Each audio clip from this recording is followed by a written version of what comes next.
Justice. I'm looking for a change and I try, but I can't find it. I'm looking for justice. I'm looking for a peace, but these guns on the streets keep popping, keep popping. Why can't we be finding peace?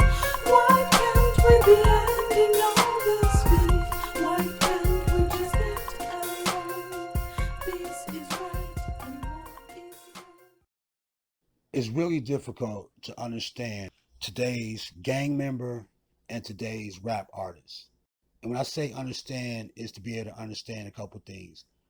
Why would you be a rap artist and still be a gang member, right? And then it's like you're a gang member and you want to be a rap artist is pretty much a better way to go, right? If I'm a gang member and I've been doing this crime and I've been doing this shit for years or whatever like that, I need to get out the environment. I need to get out the bad situation. Or do I look at myself and say, like, you know what? My gang isn't even a bad situation. I like what it is that I'm doing because if I am in this gang and I am loyal to this gang, that means that I enjoy what this gang represents and does to the world and to my community and to other communities. Because that's the purpose of being in the gang. You have to be loyal, right?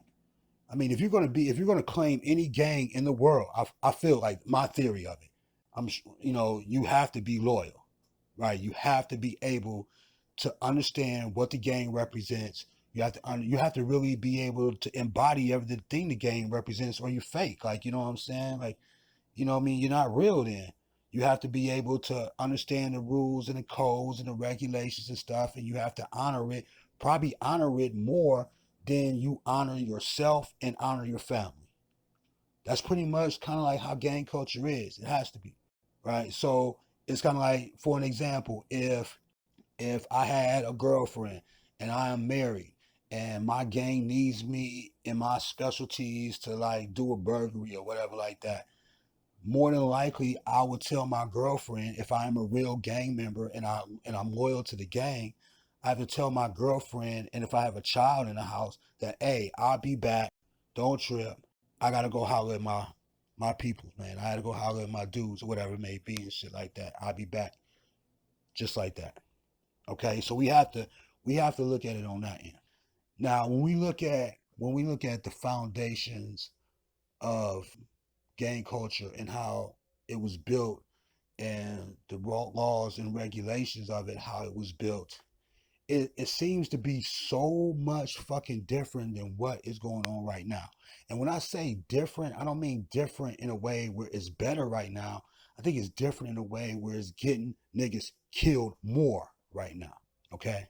Now, it's crazy to me that I feel like why so all the old school OG gangsters and everything, all the OG gang members that are still alive, that are still in prison, and they see the younger generations that's representing um, what they built and what they're in prison for and what their homies died for are out here in these communities representing it. And they see that they are not representing it to the original format and how it was built. Why don't these OGs check these young niggas and be like, dog, we don't do that shit. Dog, hey, we don't fuck around like that, dog. That's not what this is about, man. You're gonna have to pay some consequences. Why they don't stick to the original gang blueprint, the gang constitution? Put it that way. The gang's constitution. Is it because I'm not saying that they don't. I'm sure a lot of gang members out there, and I'm sure a lot of heads of gang members out there check motherfuckers. Like they check them niggas or whoever they is and be able to like, hey, you know what I'm saying? No, we don't tolerate that and shit get handled. Like, you know what I'm saying? So it's not saying that every gang organization doesn't do that. All right. And also is to be able to look at that every gang organization, I feel, has one for sure thing in common.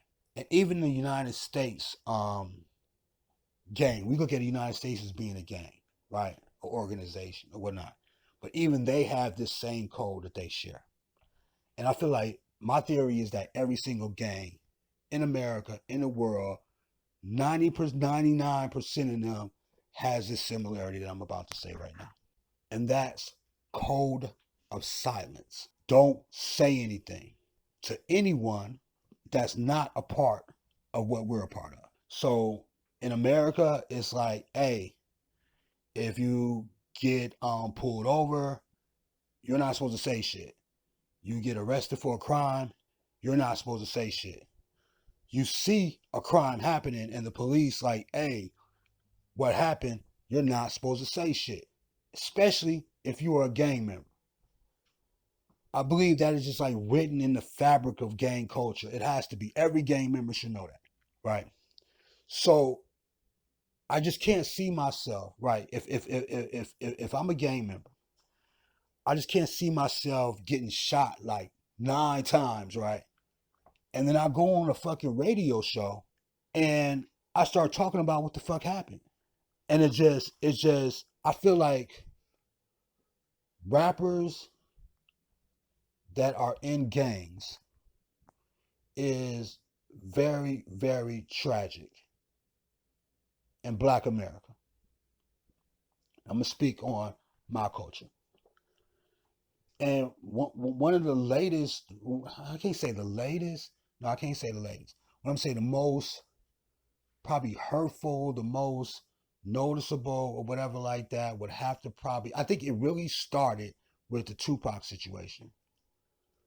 When Tupac was affiliated with the Bloods and they said, oh, he was a Blood. People say he wasn't a Blood, but he was affiliated in some way, somehow.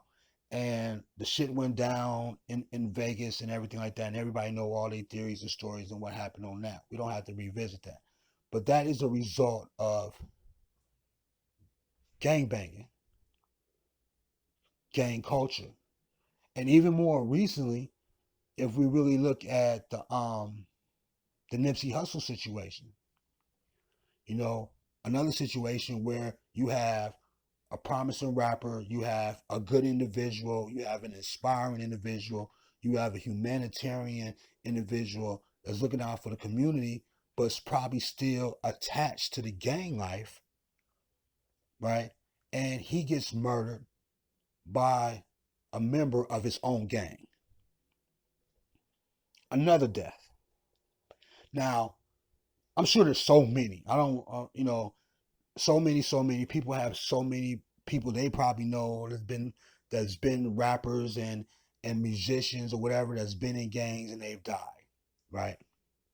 So it's just amazing to me is just like I feel like the reason why these rap niggas and affiliated with gangs die so much and die so easily, it just seems like you've been this was so crazy to me. It's kind of like a lot of rappers or a lot of people have been in gangs first before they became rappers. All right, let's start with that first. They've been in gangs before rappers, so it seems like the ones that's been in the gangs and once they become a rapper, they end up forgetting the rules and regulations of survival as a gang member. I think as a gang member, you have to be able to know how to survive in certain environments without being murdered or killed or your family getting killed. But once you become a rapper and you start getting money, you start getting females more, you start getting more, I guess, power to do certain things, you start forgetting those codes and you stop forgetting those survival things that you had before that kept you alive as a gang member. And then once you become a rapper and you start doing the rapping shit, you die quicker, which is crazy. And this is not like everybody's situation. This is like a lot of people's situations, but this theory I have is not for everybody in the whole entire world. There are going to be some exceptions to what I'm saying, depending on what gang, but it is kind of like starting to become the norm right now in the culture.